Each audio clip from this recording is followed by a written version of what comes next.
नमस्कार, वंदे मातरम। दोस्तों, स्वागत है आप सबका सैनिक पाठशाला में। आज के इस वीडियो में आपकी काम की जानकारी लेके आया हूं दोस्तों, जिससे आप हर साल का 12,000, 24,000 या 36,000 का फायदा ले सकते हैं। कई सारे पेंशनर्स को जानकारी के अभाव की वजह से यह फायदा लेते ही नहीं है।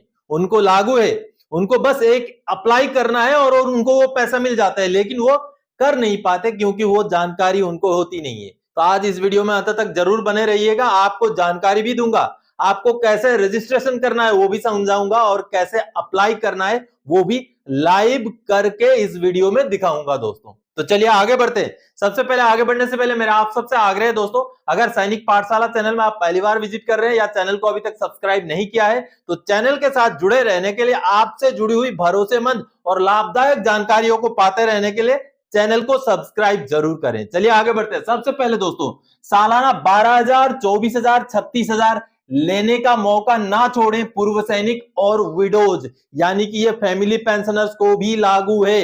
हाँ, और ये है चिल्ड्रन एजुकेशन ग्रांट। हर बच्चे का हर महीने का 1,000 रुपए, सालाना एक बच्चे का 12,000 रुपए, दो बच्चों का 24,000 रुपए। और यहां पर मैंने 36,000 का जिक्र क्यों किया?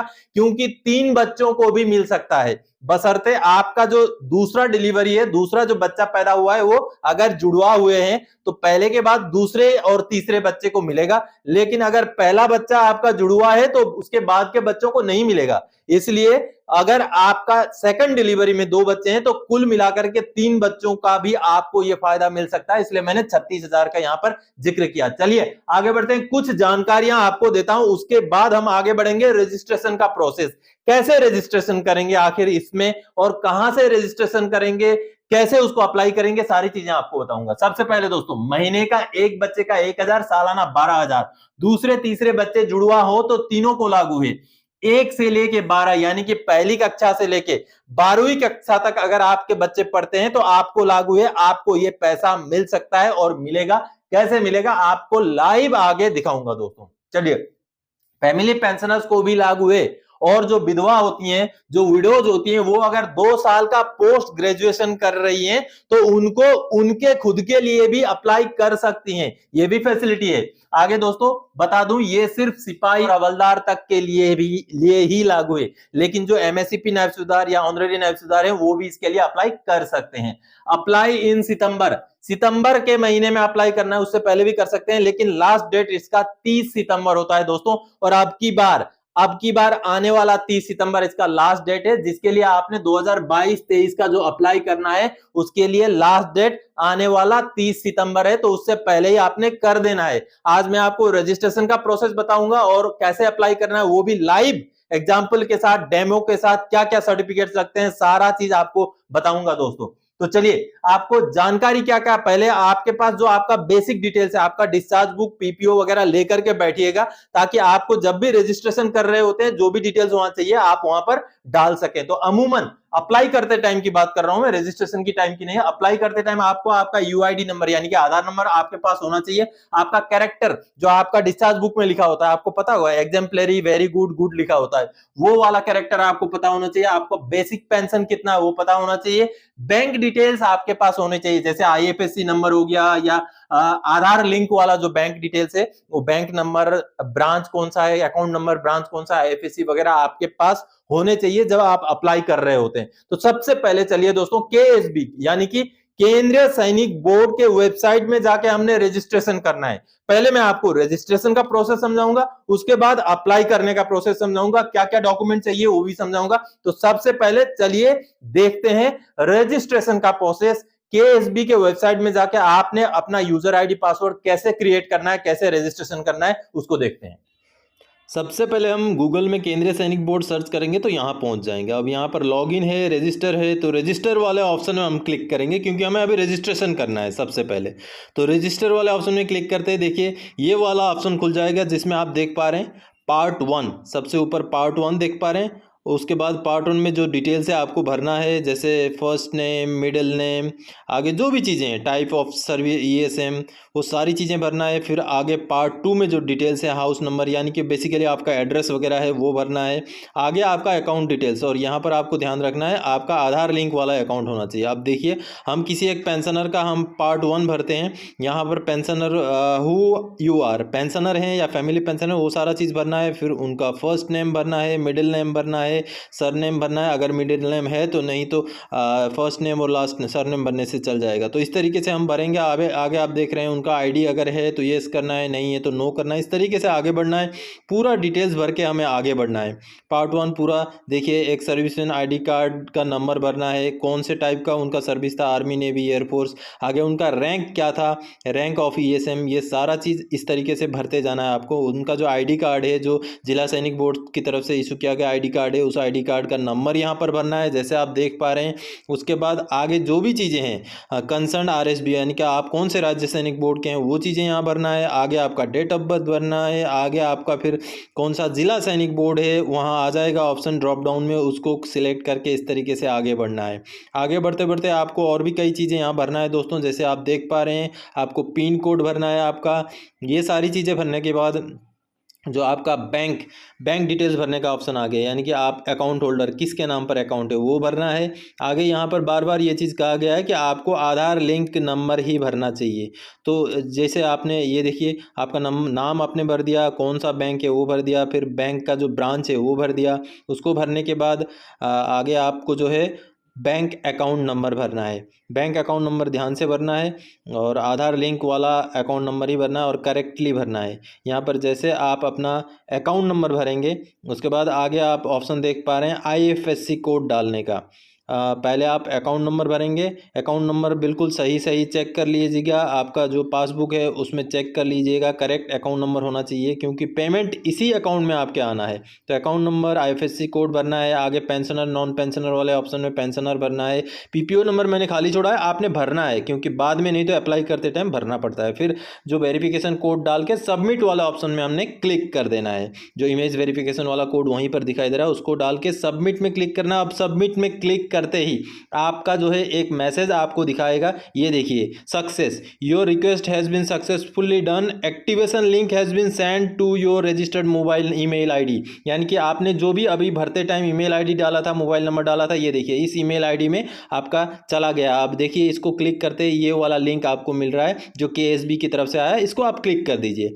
आप जैसे क्लिक करेंगे, आपको ये देखिए यहाँ ले जाएगा, और your login has already activated. अब यहाँ पर क्लिक करेंगे, आपको इस तरीके का जो साइड में मैंने अभी एसएमएस दिखाया, ये एसएमएस भी आएगा जब डिटेल्स भरते टाइम आपने जिस मोबाइल नंबर को वहाँ भरा था, उस मोबाइल में आपका यूज़र आईडी और पासवर्ड का जो है इस तरीके से डिटेल्स आएगा। उसी यूज़र आईडी और पासवर्ड को भर के कैप्चा वेरिफिकेशन करके लॉगिन होना है। यहाँ आप अगर पासवर्ड नहीं आया तो फॉरगेट पासवर्ड के ऑप्शन से आगे बढ़ते हैं, जिसमें यूज़र आईडी आपका ईमेल आईडी होगा। अब देखिए, ये हो गया आपका लॉगिन हो गया आप केंद्रीय सैनिक बोर्ड में, आपका यूज़र आईडी का इस्तेमाल करके। देखिए दोस्तों, यहाँ कई सारे ऑप्शन है, आपका आइडेंटिटी कार्ड के लिए एप्लीकेशन कर सकते हैं, और भी बहुत सारे एप्लीकेशन, न्यू एप्लीकेशन में जाके आप कई सारे स्कीम के लिए आप देखिए, PMO scholarship scheme, children education scheme, कई सारे स्कीम में अप्लाई कर सकते हैं। तो दोस्तों, आप सबने अभी देखा, बड़ा आसान है, आपका रजिस्ट्रेशन इस तरीके से हो जाएगा। अब आगे आपने अप्लाई करते समय क्या क्या करना है, किस तरीके से करना है दोस्तों, उसी यूजर आईडी पासवर्ड का इस्तेमाल करके आपने अभी अप्लाई करना है। तो दोस्तों, अप्लाई करते समय आपके पास क्या क्या डॉक्यूमेंट होने चाहिए, एक तो ये जानकारियां जो मैंने पहले बता दी, आप दूसरे कुछ डॉक्यूमेंट्स होने चाहिए। क्या है, आपका सर्विस डॉक्यूमेंट या डिस्चार्ज बुक। डिस्चार्ज बुक वो वाला पोर्शन डिस्चार्ज बुक का जिसमें आपका पर्टिकुलर लिखा हुआ, आपका आर्मी नंबर, रैंक नेम, आपका सर्विस जो फर्स्ट पेज होता है वो वाला आपका होना चाहिए। उसके बाद दोस्तों, दूसरी नंबर में आपका आई कार्ड आपके पास होना चाहिए। आई कार्ड का दोनों साइड का आपको स्कैन करना पड़ेगा, वो भी आगे बताऊंगा।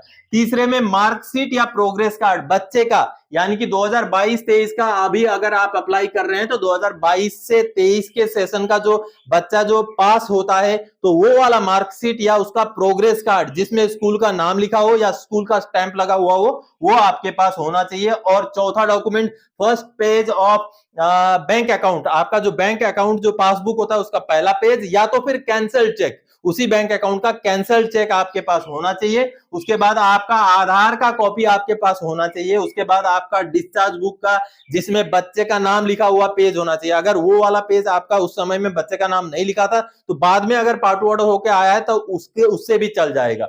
आगे दोस्तों छठा जो है एक सर्टिफिकेट लगाना है। सर्टिफिकेट ये लगाना है कि आप बाकी जगहों से सरकारी बाकी संस्थान से आप सीए या एजुकेशन ग्रांट नहीं ले रहे हैं, आप इसी में अप्लाई कर रहे हैं, उसका एक सर्टिफिकेट लगाना है। उसका फॉर्मेट भी मैं आपको दिखा दूंगा इसी में अप्लाई करते टाइम कि क्या उसमें लिखना है। और दोस्तों अंतिम में आपका पीपीओ का कॉपी होना चाहिए आपके पास, जिसको आपने अपलोड करना है। अब आपको बता दूं ये जो सारे डॉक्यूमेंट या तो पीडीएफ या तो जेपीजी या तो जेपीईजी या तो पीएनजी फॉर्मेट में होने चाहिए और 1 MB से कम का उसका साइज होना चाहिए। आपने ये सारे 7 के 7 डॉक्यूमेंट जो है स्कैन करके एक एक डॉक्यूमेंट करके बना के रखने हैं। और कैसे अभी अप्लाई करना है चलिए मैं आपको लाइव केएसबी के वेबसाइट से दिखाता हूं, जो अभी थोड़ी देर पहले आपने आपका आईडी क्रिएट किया, रजिस्ट्रेशन किया, उसी आईडी के अंदर जाके हम अभी करते हैं अप्लाई। चलिए अब पीछे जब हमने देखा था यूजर आईडी को उसी हिसाब से लॉगिन होना है। लॉगिन होने के बाद आपने न्यू एप्लीकेशन में क्लिक करना। आप देखिए यहाँ पर कई सारे ऐसे स्कीम हैं जिनके लिए आप अप्लाई कर सकते हैं,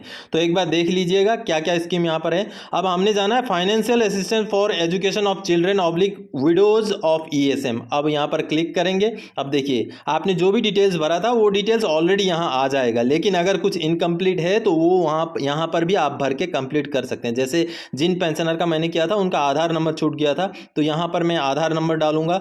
और भी कई चीज़ें जो भी चीज़ें यहाँ छूटी हुई हैं आप कोशिश ये करें कि कोई भी चीज़ इनकम्प्लीट ना रहे। आपने कोई चीज़ यहाँ ज़रूरत हो और आपने फिलअप ना किया हो, ऐसा ना हो। तो मैंने आधार नंबर डाला। और भी जो चीज़ें यहाँ छूटी हुई हैं जो पिछली बार रजिस्ट्रेशन करते टाइम वो सारी चीज़ें यहाँ मैं भरूंगा। अब देखिए उसके बाद यहाँ पर कैरेक्टर का ऑप्शन आएगा। आप अपना डिस्चार्ज बुक में देखिए exemplary, very good, good, fair, इस तरीके से कैरेक्टर होगा आपका। तो मैं जिन पेंशनर का भर रहा हूँ उनका एग्जाम्पलरी है, तो इस तरीके से मैं वहाँ पर कैरेक्टर लूँगा। आगे जो भी चीज़ें हैं पेंशन वगैरह हर चीज़ को यहाँ पर फिलअप करूँगा मैं। आगे टेलीफोन नंबर हर चीज़ को यहाँ फिलअप करने के बाद ये पार्ट 1 का सेव करने का ऑप्शन यहाँ पर आपको दिखाई दे रहा है। यहाँ पर जो भी इनकम्प्लीट डिटेल्स है सारा भरने के बाद सेव। अब ये पार्ट 1 जो है सेव हो जाएगा। ये देखिए successfully record saved successfully, success message आ गया। अब आगे बढ़ेंगे हम पार्ट 2 के ऊपर। अब पार्ट 2 में जो भी चीज़ें हैं दोस्तों उसको लेकर के ये देखिए पार्ट 2 में बैंक डिटेल्स वगैरह है। बैंक डिटेल्स वगैरह एक बार चेक जरूर कीजिएगा और आपका आधार लिंक्ड है उसको क्लिक करना है। इसको सेव करेंगे तो ये देखिए ये भी सक्सेस हो गया, रिकॉर्ड सेव्ड सक्सेसफुली। आगे अब आएगा बच्चे का डिटेल्स भरने का। एकेडमिक ईयर, कौन से एकेडमिक ईयर के लिए आप अप्लाई कर रहे हैं यहाँ क्लिक करिए। ये देखिए 2022-23 के लिए कर रहे हैं तो ओके करना पड़ेगा इसको। जैसे आप 22-23 को ओके करेंगे ये देखिए kindly note that you are applying for academic year 2022-23। अब यहाँ पर जो चिल्ड्रेन मैंने 1 सिलेक्ट किया है, सिर्फ एक बच्चे का करना है हमें तो 1 सिलेक्ट किया। आगे आपको अगर 2-3 बच्चों का करना है तो दो सिलेक्ट कीजिए दूसरे बच्चे के लिए, इस तरीके से आपने। अब मैं यहाँ पर बच्चे का डिटेल्स भर रहा हूँ। देखिए ये बच्चे का डिटेल्स, स्कूल का नाम, क्लास कौन सा क्लास पास किया उसने पिछले साल, वो सारा डिटेल्स, और मार्क्स ऑब्टेन यानी कि उसका कुल परसेंटेज कितना है वो भी मैं यहाँ पर डाल दूंगा। उसके बाद आगे जो है उसका डेट ऑफ बर्थ डालना है। बच्चे का डेट ऑफ बर्थ डाल दिया। यहाँ एक ही बच्चे का मैं कर रहा हूँ तो इतने में मेरा काम खत्म हो गया। अगर दूसरा बच्चा करना है तो आगे वहाँ पर जो बच्चे के जगह पर 2 सिलेक्ट करके आगे बढ़ना। अब देखिए यहाँ पर आपने जो डॉक्यूमेंट्स अपलोड करने हैं ये यहाँ पर अपलोड करने हैं। साइड पे आपको लिखा हुआ है पीडीएफ, जेपीजी, पीएनजी और 1 MB का ही डॉक्यूमेंट होना चाहिए। तो इसमें जो है आपको एक तरफ से डॉक्यूमेंट्स का जो है डिटेल्स पढ़ते जाना है और जिसमें जो डॉक्यूमेंट है उसी को आपने करना है और पहले सारे डॉक्यूमेंट्स को स्कैन करके एक फोल्डर में डाल के रखना। अब चूज फाइल में क्लिक करना है। देखिए ये वाला डॉक्यूमेंट डिस्चार्ज बुक, ये देखिए मैं चलूंगा डिस्चार्ज बुक। अब देखिए मैंने एक ही फोल्डर में डाल रखा था, अब अपलोड कर दूंगा। ये देखिए यहाँ पर एक मैसेज दिखाएगा फाइल अपलोडेड सक्सेसफुली। इस तरीके से आप आइडेंटिटी कार्ड ऑफ ईएसएम दोनों तरफ फर्स्ट सेकंड पेज दोनों का स्कैन करके रखना, आइडेंटिटी कार्ड अपलोड करना है। इसी तरीके से सारे जितने भी डॉक्यूमेंट्स यहाँ मांगे गए हैं, कुल 60 डॉक्यूमेंट हैं, इस तरीके से मैं एक एक करके सारे डॉक्यूमेंट्स इस तरीके से अपलोड करूंगा। फाइल अपलोडेड सक्सेसफुली करके दिखाएगा। अब मार्कशीट या प्रोग्रेस कार्ड, अब देखिए उसको भी स्कैन करके मैंने रखा है, अब इसको भी अपलोड कर देता हूँ। तो इस तरीके से आपको एक एक डॉक्यूमेंट जो है अपलोड करना है। ये देखिए पूरे डॉक्यूमेंट जब अपलोड हो गए, साइड में जो प्रीव्यू डॉक्यूमेंट का ऑप्शन है वहां क्लिक करेंगे तो वो डॉक्यूमेंट आपको दिखाई देगा। अब मिसाल के तौर पे 7 नंबर में जो सर्टिफिकेट की मैं बात कर रहा था, जिस सर्टिफिकेट को आपने अपलोड करना है ये वाला वो सर्टिफिकेट, तो उसका मैंने नमूना आपको दिखाया कि आप साइड में जो प्रीव्यू है, जो आंख का निशान था वहां क्लिक करके इस तरीके से सभी डॉक्यूमेंट आप देख सकते हैं सही हुआ। अब यहाँ पर ऑप्शन आपको दिखाई दे रहे हैं प्रिंट, सेव एंड फॉरवर्ड। तो हम सेव एंड फॉरवर्ड वाला ऑप्शन में क्लिक करेंगे। ये देखिए success, your application has been forwarded to your concern Zila Sainik board, यानी कि आपका काम हो गया है। अब सबसे ऊपर आपका लॉगिन के अंदर सबसे ऊपर ये पूरा डिटेल्स, आपका एप्लीकेशन नंबर, आपका आर्मी नंबर, कौन से स्कीम के लिए अप्लाई किया है, सब कुछ यहाँ दिखाई देगा। और आगे स्टेटस जो है पेंडिंग दिखाई दे रहा है, फाइनल स्टेटस पेंडिंग दिखाई दे रहा है। और इस तरीके से आपको यहाँ पर स्टेटस दिखाई देगा। जैसे जैसे क्लियर होता जाएगा, जिला सैनिक बोर्ड से क्लियर होगा, यहाँ से पेंडिंग हट जाएगा, अप्रूव्ड आ जाएगा, आगे राज्य सैनिक बोर्ड में जाएगा, वहां से अप्रूव हो जाएगा, फिर आगे केंद्रीय सैनिक बोर्ड में जाएगा। इस तरीके से केंद्रीय सैनिक बोर्ड से जब अप्रूव हो जाएगा तो वहां भी अप्रूव्ड और फाइनल स्टेटस में भी अप्रूव्ड या सैंक्शन आएगा। तो उतने में आपका जो है जब फाइनली यहाँ पर आपका सैंक्शन या यहाँ पर आपको अप्रूव्ड आ जाएगा तो आपका काम खत्म। तो इस तरीके से दोस्तों आपने अप्लाई करना है। और भी स्कीम्स के लिए इसी तरीके से अप्लाई करना आसान है, आप खुद भी कर सकते हैं कंप्यूटर में। तो दोस्तों आप सबने अभी देखा कि किस तरीके से केएसबी के वेबसाइट में आपने रजिस्ट्रेशन करना है और किस तरीके से केएसबी के वेबसाइट के अंदर ही जाकर के चिल्ड्रन एजुकेशन ग्रांट के लिए आपने अप्लाई करना है। और साथ ही साथ और भी ग्रांट्स के लिए अगर आपको अप्लाई करना है तो केएसबी के आपका उस यूजर आईडी के अंदर कई सारे ऑप्शंस थे जिसके लिए आप अप्लाई कर सकते थे। तो इस तरीके से आप चिल्ड्रन एजुकेशन ग्रांट के लिए 30 सितंबर से पहले पहले अप्लाई कर दीजिए, ताकि आपको आपका जो बकाया पैसा है, जो आपको लागू है, जो आपका हक है, वो मिल सके। तो दोस्तों आज के इस वीडियो में इसी जानकारी के साथ आया था। आगे और कोई जानकारी दायक आपसे सरोकार रखने वाला विषय लेकर मैं फिर से हाजिर हो जाऊंगा। तब तक के लिए जय हिंद दोस्तों।